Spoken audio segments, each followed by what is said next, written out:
षटतिला एकादशी हिंदू धर्म में अत्यंत महत्वपूर्ण व्रत है जो माघ मास के कृष्ण पक्ष की एकादशी को मनाई जाती है। इस दिन भगवान विष्णु की पूजा की जाती है और तिल का विशेष महत्व होता है। षटतिल का अर्थ है 6 प्रकार से तिल का उपयोग करना। ये तिल का दान, स्नान, उपटन, भोजन, हवन और जल में मिलाने का प्रतीक है। शास्त्रों में एकादशी के व्रत को सभी व्रतों में श्रेष्ठ माना जाता है। षटतिला एकादशी, जिसे तिलदा या षटिला एकादशी के नाम से भी जाना जाता है, यह माघ मास में कृष्ण पक्ष के दौरान 11वें दिन आती है। अंग्रेजी कैलेंडर के अनुसार यह त्यौहार जनवरी या फरवरी के महीने में आता है। षटतिला एकादशी 25 नवंबर 2025 यानी शनिवार को रखा जाएगा। षटतिला एकादशी का क्या महत्व है? सनातन धर्म में माघ मास में आने वाली षटतिला एकादशी को बहुत महत्वपूर्ण माना जाता है। क्या है षटतिला एकादशी? क्यों करते हैं षटतिला एकादशी की पूजा? षटतिला एकादशी का क्या महत्व है? क्या है षटतिला एकादशी? आइए जानते हैं। हिंदू कैलेंडर के अनुसार हर वर्ष माघ मास के कृष्ण पक्ष में आने वाली एकादशी को षटतिला एकादशी के नाम से जाना जाता है। षटतिला एकादशी के दिन श्री हरि विष्णु की पूजा अर्चना की जाती है। हमारी मान्यताएं कहती हैं यह तिथि मनुष्य को मृत्यु के बाद वैकुंठ धाम में सहायक होती है। इसलिए षटतिला एकादशी पर व्रत करने और भगवान विष्णु का ध्यान करने का बहुत महत्व माना गया है। षटतिला एकादशी की पूजा क्यों की जाती है? इसे धार्मिक दृष्टि से भी बहुत महत्वपूर्ण माना जाता है। मान्यताओं के अनुसार भूलवश किए गए पाप कर्मों का पश्चाताप करने के लिए षटतिला एकादशी का व्रत और पूजन करना चाहिए। इसके साथ ही वे लोग जो वर्ष भर में किसी भी तरह का दान पुण्य और पूजन करने में असमर्थ होते हैं, वे षटतिला एकादशी की पूजा कर सकते हैं। आजीवन भगवान विष्णु की कृपा पाने के लिए और मृत्यु के बाद विष्णु जी की शरण में जाने के लिए और षटतिला एकादशी की विधिवत पूजा की जाती है। आइए जानते हैं इसका क्या महत्व है। षटतिला एकादशी से जुड़ी पौराणिक कथा में नारद मुनि भगवान विष्णु से पूछते हैं कि पृथ्वी लोक पर रहने वाले मनुष्य को नरक की यातना भोगने से बचाने का क्या उपाय है।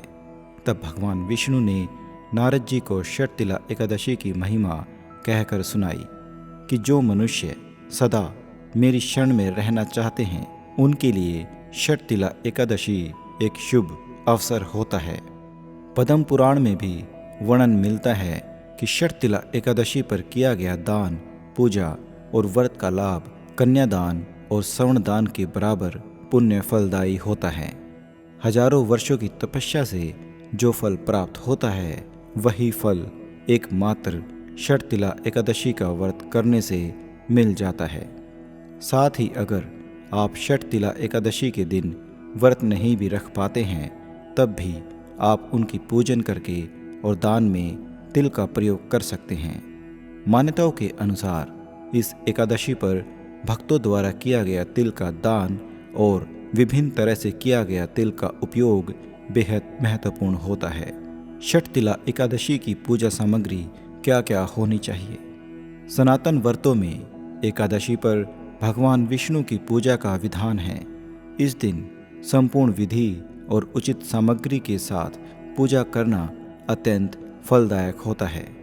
एकादशी पर की जाने वाली पूजा की सामग्री कुछ इस प्रकार है: चौकी, पीला वस्त्र, गंगा जल, भगवान विष्णु की प्रतिमा, गणेश जी की प्रतिमा, अक्षत, जल का पात्र, पुष्प, माला, मोलिया, कलावा, जनेऊ, धूप, दीप, हल्दी, कुमकुम, चंदन, अगरबत्ती, तुलसी दल, दूध, दही, शहद और मिश्री। इसका पंचामृत बना सकते हैं। मिष्ठान, ऋतुफल, घर में बना गया नैवेद्य। आइए जानते हैं षटतिला एकादशी की पूजा कैसे करें। एकादशी के दिन व्रत करने वाले जातक दशमी तिथि की शाम में व्रत और पूजन का संकल्प ले। दशमी में रात्रि के भोजन के बाद से कुछ भी अन्न या एकादशी व्रत में निषेध चीज़ों का सेवन ना करें। एकादशी के दिन प्रातःकाल उठें और किसी पेड़ की टहनी से दातुन करें।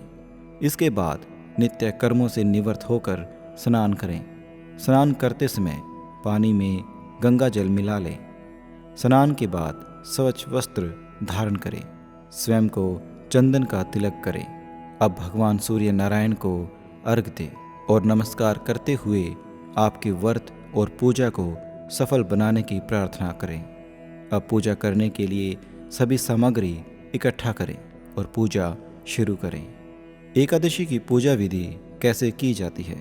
सबसे पहले पूजा स्थल को साफ करके इस स्थान पर एक चौकी स्थापित करें और इसे गंगा जल छिड़क कर पवित्र कर लें।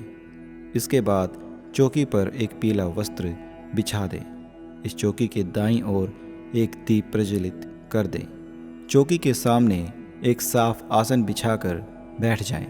जलपात्र से अपने बाएं हाथ से दाएं हाथ में जल लेकर दोनों हाथों को शुद्ध करें। अब स्वयं को तिलक भी करें।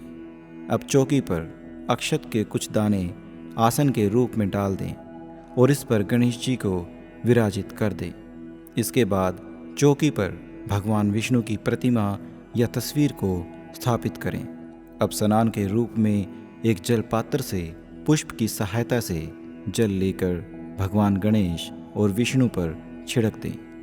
भगवान गणेश को हल्दी, कुमकुम, अक्षत और चंदन से तिलक करें। इसके बाद वस्त्र के रूप में उन्हें जनेऊ अर्पित करें। इसके बाद पुष्प अर्पित करके गणपति जी को नमस्कार करें।